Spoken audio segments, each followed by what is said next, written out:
aunque el barroco ha querido ser visto como una visión trágica del pueblo ante el decaimiento del siglo XVII, por medio de espacios laberínticos. Hay que referir que en la segunda mitad del siglo XVIII, y coincidente con la ilustración propiciada por el rey Carlos III, el tardo barroco que persistió en la Andalucía de interior, resistente a un neoclasicismo más proclive en las todopoderosas capitales, se transformó en espacios donde el espectador formaba parte integrante del espectáculo escénico, como mejoramiento vital y espiritual de las clases desfavorecidas entre todas las demás. Del teatralismo, con escenarios y espectadores claramente delimitados, se pasó en el siglo XVIII, gracias a las religiosas órdenes mendicantes y a los espacios urbanos públicos, a una interactuación entre el pueblo y el espacio barroco, donde la función y el ornato se confunden con el individuo móvil, que se fusiona en tales mecanismos estéticos, sustituyéndose los aspectos didácticos del barroco iniciático, para contrarrestar a la contrarreforma luterana, con unos valores terapéuticos, cara al individuo, y más de corte curativo.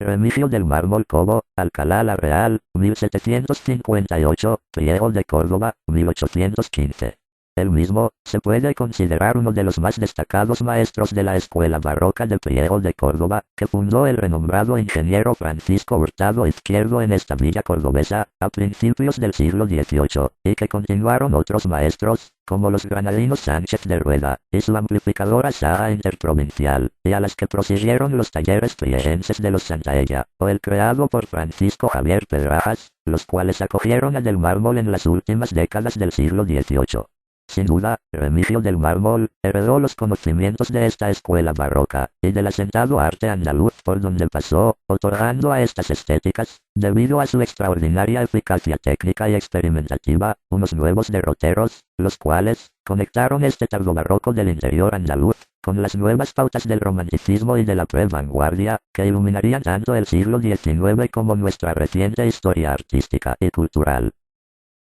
La forma de organizarse estos talleres de Priego de Córdoba era sencilla. Los aprendices escogidos por un determinado maestro, al igual que los gremios antiguos, trabajaban hasta desarrollar su cualificación como nuevos artesanos independientes. No obstante, en Andalucía, estos maestros tallistas eran una minoría en la segunda mitad del siglo XVIII, debido a las nuevas modas neoclasicistas, aunque los pocos centros que sobrevivieron, como este punto estratégico del Priego, pudieron seguir, al ser Andalucía muy reticente por mantener estas estéticas tan arraigadas a lo popular. Remigio del Mármol trabajó como maestro ambulante por distintas zonas andaluzas, cuando sus escaparates artísticos priegenses perdían demanda, desarrollando su labor en los mismos sitios en donde se ubicaban dichas obras. No obstante, la industria de talla de Priego en el siglo XVIII, situada por Francisco Hurtado en la carrera del Águila, estableció un catálogo de obras de primera magnitud, que produjo noticias orales por muchas zonas, y que garantizaron a estos maestros la producción de piezas por diferentes lugares, aunque todo esto fuera, para ellos, una forma de vida y de supervivencia, sobre todo, para el estadio social y cultural de estas épocas. Experimentar dichas estéticas barrocas locales, y casi sin darse cuenta, las direccionaron hacia aspectos de vanguardia, ya que el aleatorio barroco así lo permitía, gracias a su esencia imaginativa y fantástica. Estos conatos de vanguardia, muy apreciados en la historia del arte, no pudieron verse de forma precisa y masiva en muchos lugares, hasta bien entrada la centuria decimonónica. Remigio del Mármol fue bautizado en la parroquia de Santo Domingo de Alcalá la Real, Jaén, el día 2 de octubre de 1758. Hijo de padre alcalaino y de madre priegense, su formación artística se estableció entre ambas poblaciones vecinas, Alcalá y Priego, y durante el reinado de Carlos III de España, aunque fuera al final la escuela de talla de Priego de Córdoba, fundada por Francisco Hurtado a principios del siglo XVIII, la que albergara, a partir de la década de 1770, el oficio de este operario y maestro del tardo barroco andaluz.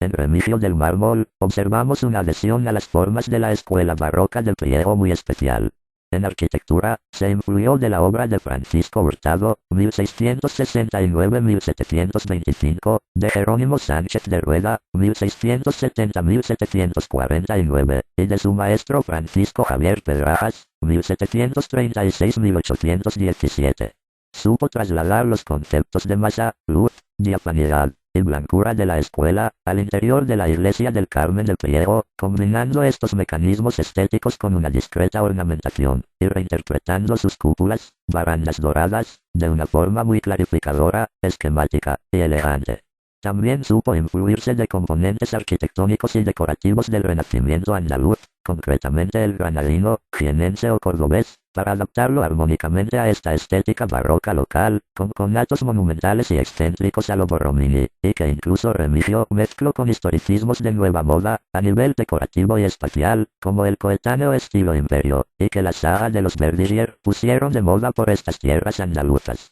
Estos escultores fueron traídos de Francia por el virrey de Nueva Granada, el priegense Antonio Caballero y Góngora, mecenas de esta escuela del Priego, y de la cultura española e hispánica en general.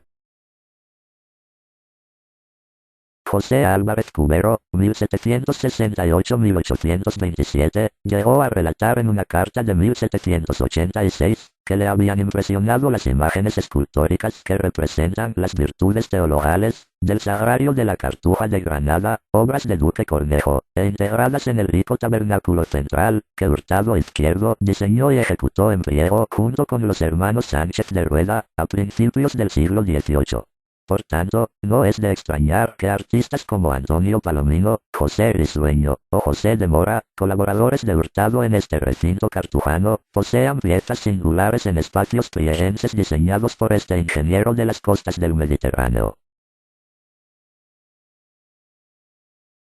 El escultor neoclásico priegense, José Álvarez Cubero, nunca se desprendió del todo de esta corriente barroca, que ante la crítica neoclasicista la supo ocultar muy bien entre las características propias del helenismo griego, y de la estatuaria realista etrusca y romana. Aunque el manierista Pablo de Rojas, y sus discípulos Diego de Beas, Bernabé de Gaviria, Martín de Aranda y los hermanos Solís, a finales del siglo XVI e inicios del XVII, intentaron configurar, desde su naturalismo italianizante, este tipo de escultura, vivaz y móvil, los siguientes escultores, desde Montañés Sacano, pasando por Pedro de Mena y los hermanos García, impusieron un naturalismo, idealista, y clasicista a la estatuaria, a lo largo del siglo XVII, a excepción de ciertas obras dramáticas y realistas de Alonso de Mena y Escalante, o el escultor cordobés Juan de Mesa. Posteriormente José Risueño y los hermanos Mora, compañeros de Duque Cornejo y colaboradores de Francisco Hurtado, renovaron de nuevo esa viveza y expresividad berlinesca, que lograron intensificar los artistas durante el siglo XVIII, como Francisco Salcillo en Murcia, Pedro de Mena y Gutiérrez en Lucena, Luis Salvador Carmona en Madrid, Alonso Gómez de Sandoval en Córdoba, y otros maestros como Sarabia, Ponce de León, o Torcuato Ruiz del Peral en Granada.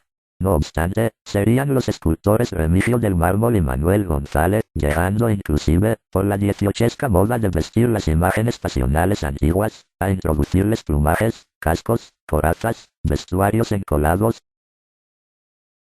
Aunque por ejemplo, los sayones de la columna del Priego apenas se ven psicológicamente por el espectador, y estando postergadas conscientemente frente a la imagen titular, como piezas casi invisibles, poseen esa fuerza cromática de contrapuestos que vuelven al conjunto tremendamente diferente a la figura principal de Alonso de Mena, si ésta se pusiera aislada.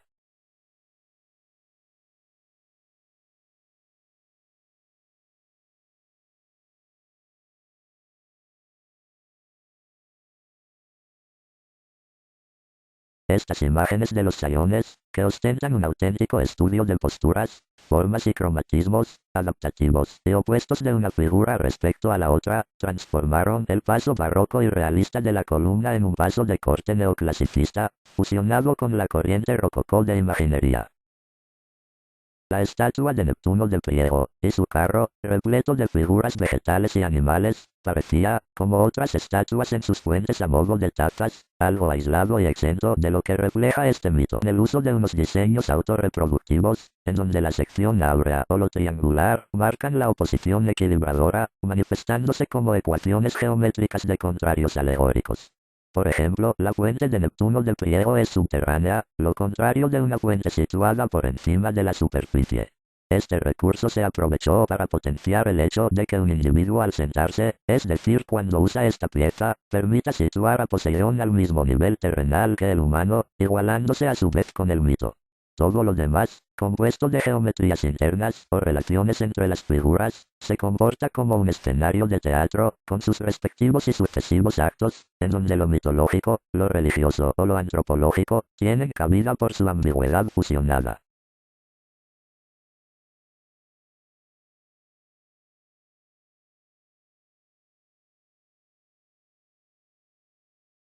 Los retablos de Remigio del Mármol continuaron las directrices de Francisco Javier Pedrajas, por su trabajo en común en la década de 1780. Son máquinas que simulan arcos de triunfo, con divisiones espaciales a través de la columna clásica, y a diferencia de los estípites prismáticos de Juan de Dios Santaella, maestro de Pedrajas en Priego. Estos estípites los introdujo en España Francisco Hurtado junto con Balbás. No obstante, Remigio evolucionó sus retablos replegando las formas barrocas, a través de insinuar y minimizar las cornisas partidas, recurso que prodigó en la retablística de manera singular. Al igual que otros retablistas andaluces, como es el caso de la familia de los Primo, Remigio junto a Pedrajas, lograron elaborar retablos para diferentes zonas, y en donde determinadas estéticas de estas sagas, se interconectan de una forma evidente. No obstante, Remigio del Mármol llegó a desprenderse de la estética de la escuela priegense por medio de una constante experimentación.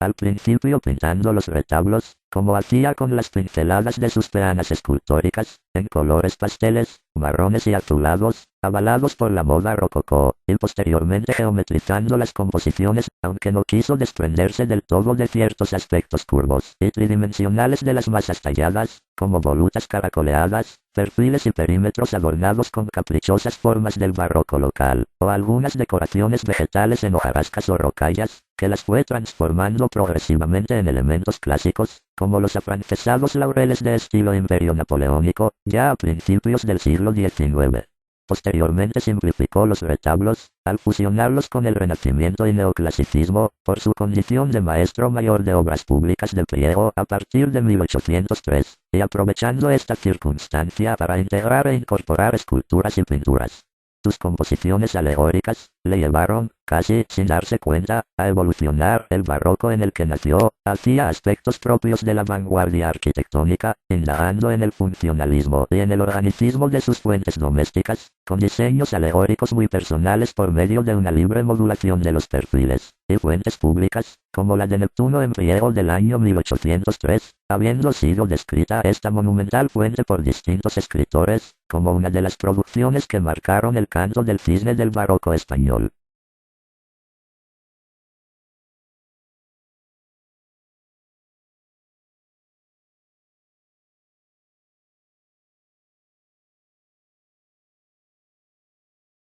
Sus obras, repartidas por las provincias de Granada, Jaén, Córdoba o Málaga, son didácticas y funcionales, para que cada individuo, como protagonista, se introduzca o viva en ellas. Por eso son realizaciones adaptativas, no solo al ejecutarse, adaptándose a entornos estéticos y físicos, por sus mezclas clásicas y barrocas. Y todo esto, dentro de un periodo ilustrado de mejoramiento de la calidad vital y espiritual de todas las clases sociales, concretamente las más desfavorecidas, como las que ayudaba del Mármol por su condición de mendicante.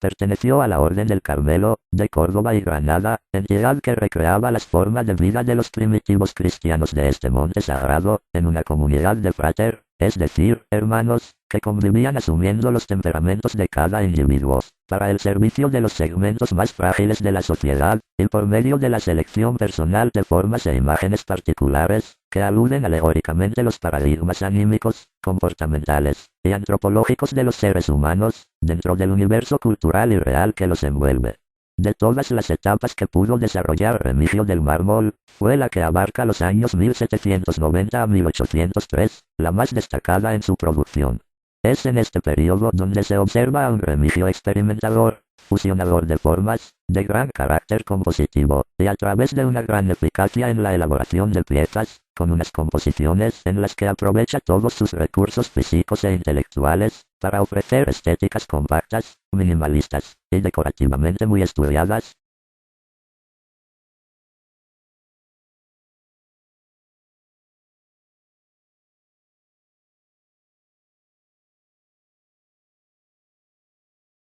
Fue un hombre de gran espiritualidad, consciente y luchador, para la búsqueda de la realidad y de la belleza tan admiradas, como instrumentos de servicio a la sociedad para cuyas obras de arte fueron proyectadas. Remigio del Mármol fue un hombre muy dedicado a su trabajo, y apenas salía de su taller, como aspectos pertinentemente documentados. Murió en Priego de Córdoba el 26 de enero de 1815.